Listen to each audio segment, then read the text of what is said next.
আসসালামু আলাইকুম এভরিওয়ান। আজকে আমি আপনাদের সাথে শেয়ার করব রুই মাছের একটি রেসিপি। এজন্য আমি এখানে মাছগুলো সুন্দরভাবে কেটে ধুয়ে রেখেছি। এরপর আমি এখানে নিয়ে নিয়েছি একটি কড়াই। কড়াই যখন গরম হয়ে যাবে তখন আমি এখানে দিয়ে দিব পরিমাণ মতো সরিষার তেল।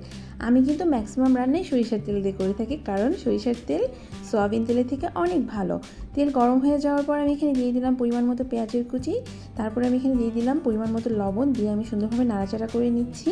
এরপর আমি এর মধ্যে দিয়ে দিব পরিমাণ মতো এলাচ, লবঙ্গ এবং দারুচিনি, দিয়ে আমি সুন্দরভাবে নাড়াচাড়া করে এরপর এখানে দিয়ে দিলাম পরিমাণ মতো আদা, রসুন ও জিরা বাটা, দিয়ে আমি আবারও নাড়াচাড়া করে সুন্দরভাবে এরপর এখানে দিয়ে দিলাম 2 থেকে 3টা তেজপাতা, দিয়ে আমি মশলা কষানোর জন্য এখানে সামান্য একটু পানি দিয়ে নিলাম। পানি যখন একটু ফুটে উঠবে তখন আমি এখানে দিয়ে দিলাম হলুদের গুঁড়া, পরিমাণ মতো মরিচের গুঁড়া এবং ধনে গুঁড়া, দিয়ে আমি সুন্দরভাবে নাড়াচাড়া করে নিচ্ছি। এরপর আমার মশলা একটু কষানোর পর আমি এখানে দিয়ে দিলাম পরিমাণ মতো মরিচের কুচি, দিয়ে আমি আবারও সুন্দরভাবে একইভাবে নাড়াচাড়া করে মশলাটা সুন্দরভাবে কষিয়ে নিলাম। এরপর আমি এখানে দিয়ে দিলাম রুই মাছগুলোকে। দেখেন ভিউয়ার্স, রুই মাছগুলোকে দিয়ে আমি এবার আস্তে আস্তে সুন্দরভাবে এপিট ওপিট নেড়ে নেড়ে মাছগুলোকে সুন্দরভাবে কষিয়ে নিব।